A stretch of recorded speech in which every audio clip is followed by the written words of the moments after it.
time to rank the anime of 2022, even though it's halfway through February 2023. Yeah, keeping it short and to the point, I've been dealing with some copyright strike drama. Thank you, TV Nippon. I love you're going after one of the few people who tries to promote your fucking brand for you. But yeah, let's move away from the negativity. Or not! That's cause today we are counting down the top 10 worst anime of 2022 according to me. And by my standards, that means we're not talking about generically bad isekai or forgettable sports anime. None of that shit. Everything on this list was shit that I started watching because for whatever reason I believed had the potential to be good. That's what makes it hurt. That's what brings me the pain. But it might not bring you pain. As always, this is all just opinions. You can tell me that in the comment section below. But as always, let's get started. For number 10, let's start the list off with a show that everyone loved. Just get everyone really mad at me right off the bat. Because first up, we will be talking about Mobile Suit Gundam, The Witch from Mercury. Now, let me make something very clear. This is not a I hated it or even that I really disliked it. This was I just felt a little let down in a lot of ways. There is stuff to like. Action's good. I'm really curious to see where the show is going. And I really like the idea of a girl main character and doing some other things a little bit differently. But for the most part, I don't really think the show's writing really gets it anywhere. I didn't really find any of the characters that interesting. I think the show moves at a very slow pace, and I don't really think it does anything interesting in the meantime. I don't feel like the world is particularly well developed. I don't think the character chemistry or any of the relationships are really well put together in this show. And again, like I said, really looking forward to see where this goes. Just for right now, I kind of wish it tried a little harder to make that script a little more cohesive. So for number 9, we have another thing that's more in the disappointing category, and that is the strongest sage with the weakest crest. Now, a lot of people actually flat out fucking hated this and have this as one of their worst of the year. For me, I think that I didn't mind it as much because I felt like the characters were actually pretty likable and had a lot of strong chemistry. Ironically, the thing I wanted out of Witch from Mercury. But yeah, everything else about this show is just insanely lackluster. The animation's not great. The plot is cookie cutter and just straight up nonsensical at points. The action is nothing to write home about. The magic system is generic. Just one of those shows where, like, it just doesn't really do anything remarkable, good or bad. It just was a show that existed, and that's why no one really seemed to like it. So for number 8, look, man, I tried. Okay?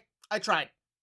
I gave Komi Can't Communicate 2 seasons, and at first, it looked like it was going good. I even said I wanted to review it when it was done to talk about how much better it was. But you know, no. The minute it keeps going, it just goes right back to just all the same bullshit I couldn't stand about the first season. Like, yeah, the 3 main characters are still great. The new male character, who also deals with social anxiety, is great. The rest of it is just fucking bullshit. I hate all these other characters. They're obnoxious, they're annoying, and the worst part, the show never stops shoving them down your throats. It's called Komi Can't Communicate, not Komi sits there and watch everyone be a fucking jackass. I know people love this manga. I know people really like this anime adaptation, but I'm sorry, I just can't fucking stand it. It stays up because it is a high quality, well-made show, but just for the most part, Jesus Christ, I've never wanted a school shooting to occur more in my life. Number 7, we have a show that, like, everyone hates, and that is Rent-a-Girlfriend Season 2. The general consensus on this show is one I mostly share, and that is that the main character is insufferable, the other girls are very annoying, and the show, all in all, is very forced and contrived and relies on way too trident humor that is mostly just not really well written. I will, however, say that I have an additional level of discontent for this show because I actually think this could work. Yeah, I like the occasional mean-spirited comedy, and I think a show about just a sad simp moron and the 4 psychotic women who more or less just take advantage of him at every turn could be really funny. The problem is that because this show realized its waifus were super fucking marketable, It decided that all that mattered was selling them. So they can't be really mean. So they can't really act as good contrast to the main character, who is at times just kind of a insert character for the sad people who like and enjoy this show. And because of this, you just end up with a comedy that just to me kind of just doesn't really come off as anything besides just a commercial to buy all their figures and other merch. Coming in at number 6, we have this year's prime example of leftover shonen table scraps in the form of Orient. Many of you may not even remember this show. Don't worry, nobody really does. This show is just every shonen cliche. It is every generic shonen action scene. It is every generic shonen character. It is just every generic shonen, and it was basically just being set up to be like the next big thing. I remember being at Anime Fest NYC 2021, and Crunchyroll had this show everywhere. So enough people were willing to check it out on that premise alone, and then immediately gave it up because they knew there was just nothing of real substance here. I have my issues with a lot of modern shonens, but at least a lot of the big ones try to do something to make you feel like it's worth your time. This show literally just assumes you will watch shonen to the day you die, and guess what? For a lot of people, this was the straw that broke the camel's back. Number 5, My Stepmom's Daughter is My Ex. Okay. First problem. They got the title wrong. This show is told from the girl's perspective, not the guy. That's been bothering me since this show was on. And pretty much everything else about this show bothered me as well. A fairly unfunny romantic comedy that features two leads who do not have a lot of chemistry, in part due to the fact that the guy's gimmick of him literally having like no feelings or reacting to anything results in a pretty boring one-sided romance, but it doesn't also help that the main girl is just a generic female lead you see in all this shit.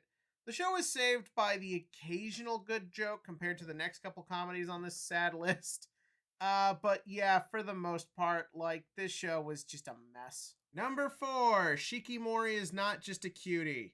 This is literally the fucking Orient problem, except for rom-coms. Every episode is just cliche after cliche, checking off every box of what you're supposed to do in these kinds of shows. Its gimmick does nothing to help it at all because guess what? We've seen the shtick of, oh, the boy's the dainty one and the girl is like the tough one. Yeah, we get this a lot, so that doesn't really come off as anything. And this show's other big selling point is supposed to be that the two are already a couple. We don't get that a lot in anime. I could probably forgive a lot of the problems if they actually did that right. But no, every episode is somehow the same sort of will they, won't they type interactions, except they should already be willing they. I don't know how else to say it. But yeah, no, the show's also just not very funny. Just goes through the slice of life motions, and then it ends and leaves absolutely no impression on you besides that the waifu is hot. Well, guess what? That's what My Dress Up Darling was for. Number 3, Rising of the Shield Hero Season 2. Oh my god, why is this show so boring?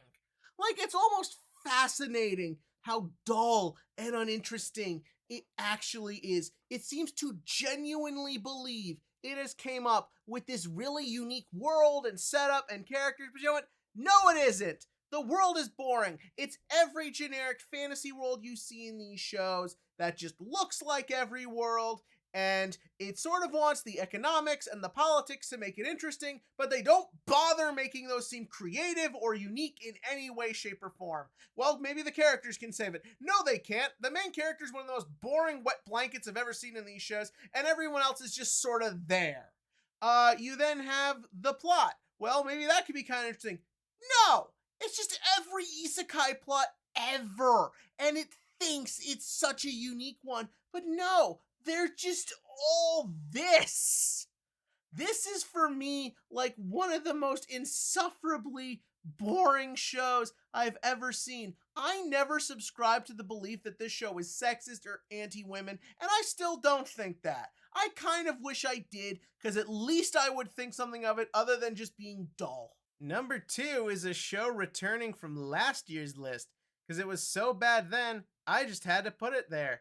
And guess what? It was so bad continuing, it's here again. It's Platinum End, everybody. And I know some people defended the ending. Some people said they liked the ending. Some people said the ending fixed the show. I'm here to tell you those people are wrong.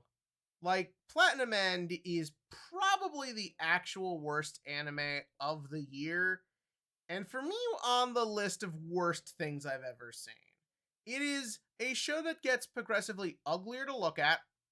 It features some of the most insufferably annoying twats for characters I've ever seen. And just all the ideas in it are bad.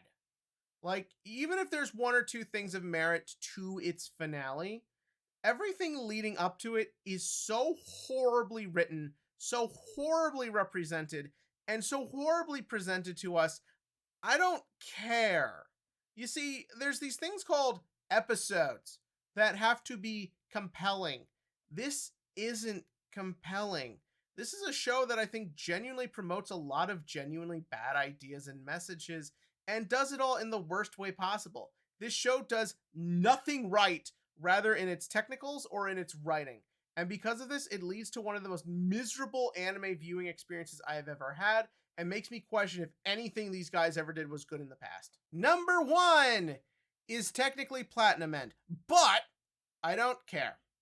I don't care if everything else on this list could be considered a worse story.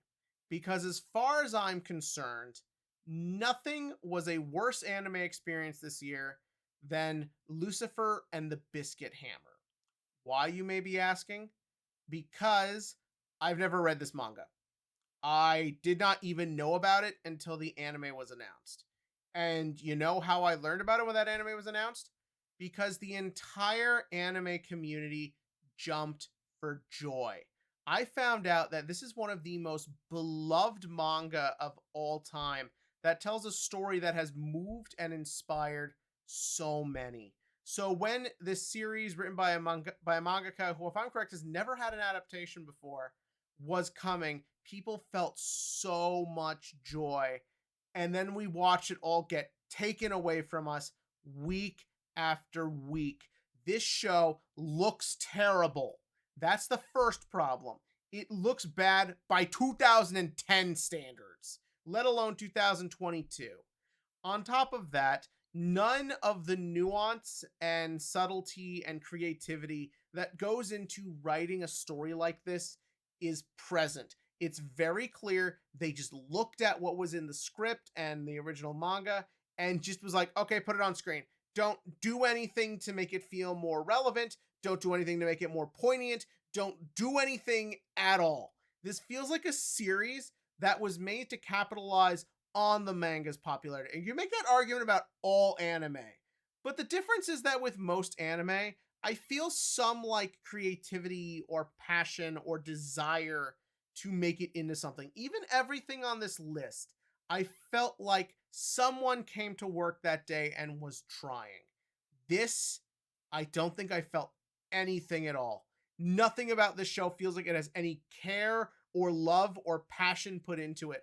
All it just felt like was a cash in, and I watched week after week as people's hearts were broken, as something that mattered so much for them was just destroyed in front of their faces. And knowing that this will probably hurt this guy's works getting adapted further, and is probably going to hurt this series. A lot of people who will check this anime out won't be aware of the masterpiece it's based on, and they'll just think it's another bad anime and it'll just be lost. That to me is the worst kind of media, when it destroys the inspiration and hurts the media around it. The only thing I can leave this video with you, or leave you with this video, is please check out the manga. If you were able to see the anime and realize that there is something better here beyond the bullshit, please give it a try. The other thing I'd like to leave you with at the end of this video is to, leave what you think. What did you think were the worst anime of the year? Do you agree with my list? Do you not? Do you think something should have been higher? Do you think something should have been here at all? Tell me about that in the comment section below. And as always, click to like, click to subscribe, and join me next for the best of list.